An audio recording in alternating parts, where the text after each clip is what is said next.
Mungkin mati itu udah hal biasa ya, tapi kalau matinya kegencet beko alat penggaruk pasir yang terbuat dari besi dan beratnya berkuintal-kuintal, berton bahkan ya, ya gepeng lah, badannya gepeng dan mati seketika. Kejadian-kejadian dalam keseharian, dalam bekerja itu memang banyak sekali kejadian yang tidak kita duga ya. Di antaranya adalah hal kematian, keributan, dan berujung dengan kematian. Dan satunya hal ini dialami oleh seorang pegawai lepas ya, di sebuah perusahaan sawit yang di kota Sorong yang baru-baru ini berheboh, bikin gempar karena matinya itu mengenaskan, bukan karena sakit, bukan karena kurang makan, tapi karena digencet oleh alat berat bego yang membuat tubuhnya gepeng dan mati seketika. Nah, itu dilakukan oleh anak buahnya. Jadi kisahnya memang agak-agak seru juga ya. Ya seru dalam artian karena terlibat pertengkaran antara seorang bawahan dengan atasan gitu. Seorang kuli dengan mandornya yang berakhir dengan meninggalnya si mandor ini. Ya makanya buat bolo-bolo kalau kerja, kalau kegiatan apapun lah, apapun itu dilakukan jangan dengan emosi. Ya dengan hati yang sabar juga lah. Ya walaupun kadang kita juga nggak bisa menahan emosi juga ya, tapi usahakan jangan sampai kemudian mengalami kejadian yang memang memilukan buat saya, memilukan, mengenaskan juga karena ada korbannya yang meninggal. Walaupun itu juga karena kearoganan mandornya juga, akhirnya membuat dia harus mati kegencet bego ya. Lumayan berat, membuat badannya remuk. Sebut aja namanya AR. Ya seperti orang lain kerja di sebuah perusahaan, mulai jam 7 mulai sampai jam 5 sore. Nah setelah pagi itu awal-awal si AR ini kerja, ya mulai awal lah, memang sudah jam-jam segitu dia mulai membersihkan lahan-lahan kelapa sawit dari tempatnya dia bekerja ya. Dia mulai melakukan penggalian dengan menggunakan alat beko atau eskavator di tempat dia biasa garuk-garuk, bikin selokan buat kelapa sawit. Nah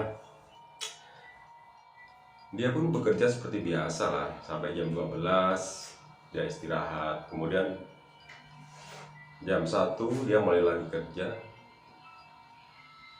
sampai jam 5.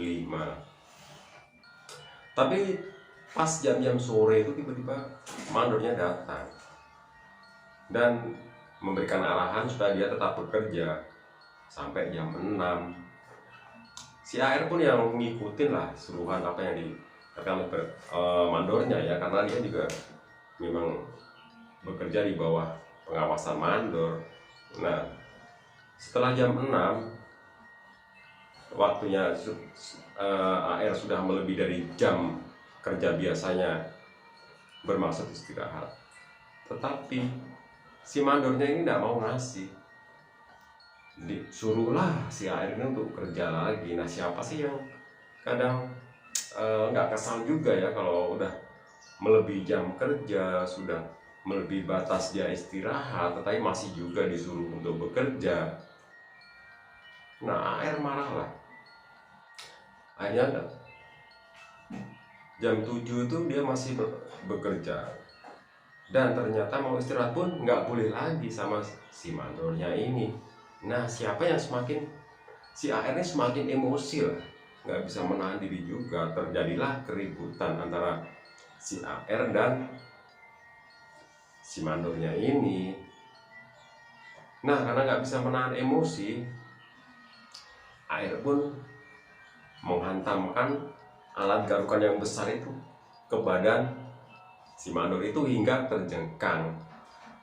Karena itu terbuat dari besi, otomatis si mandornya pun lumayan kesakitan. Tapi bukannya berhenti menggunakan eskavator untuk menggaruk itu, kemudian dia berhenti atau tidak melanjutkan aksinya, si Anir justru kembali mengelapkan pukulan dengan bekonya itu. Ditekannya si mandor yang jatuh itu dengan kepala garukan itu lah. Nah, seketika mandornya pun mati. Nah, anak buah mandor yang lain yang melihat kejadian itu pun kemudian melaporkanlah ke Polsek Sorong. Dan tak lama dari petugas dari Polsek itu datang, kemudian langsung menangkap si AR yang telah melakukan pembunuhan terhadap mandornya itu. Kejadian ini sebenarnya cukup miris juga ya. Jadi kadang ada sebagian orang, terutama yang merasa punya kuasa kayak mandor-mandor itu, kadang memang suka memperlakukan tenaganya dengan semena-mena juga. Jadi kadang si AR nggak bisa disalahin juga kalau dia kemudian marah, kemudian emosi hingga tak terkontrol lagi, karena dia sudah melewati jam-jam kerja dia di perusahaan itulah. Akhirnya AR pun ditangkap dan dibawalah dia ke Polsek Sorong sana. Polisi juga menyita beberapa alat bukti, diantaranya adalah alat beko berat itu merek Hitachi yang dia bawa juga sebagai barang bukti alat pembunuhan yang dilakukan oleh si AR ini. AR pun menyesal, tapi semua udah terlanjur kan. Mandornya udah mati dan dia sendiri kemudian terlibat kriminal yang mengharuskan dia harus mempertanggungjawabkan apa yang dilakukannya itu. AR pun akhirnya melalui proses hukum juga, dia disidang, ditangkap, dimasukkan ke bui dulu, baru kemudian melakukan persidangan dan pembelaan. Dan ini sebagai pembelajaran juga buat para mandor-mandor ya, buat orang-orang yang merasa punya kuasa, punya power untuk menekan anak buahnya. Jangan sampai memperlakukan mereka seperti itu, karena mereka juga kadang, semua orang bisa emosi. Kadang emosi tidak terkontrol sehingga mengakibatkan mereka ngamuk ya kayak gitu. Jadi ini buat mandor-mandor juga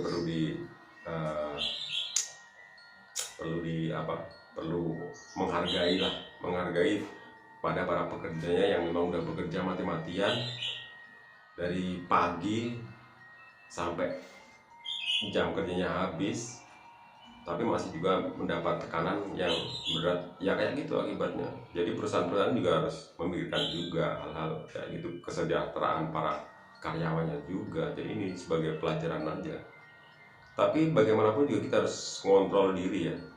Jadi buat teman-teman, buat bolo-bolo ya tetap jaga emosi supaya tidak nanti menyesal kemudian harinya. Nah, udah cerita hari ini segitu aja. Terima kasih. Jangan lupa like, subscribe, dan komen lah.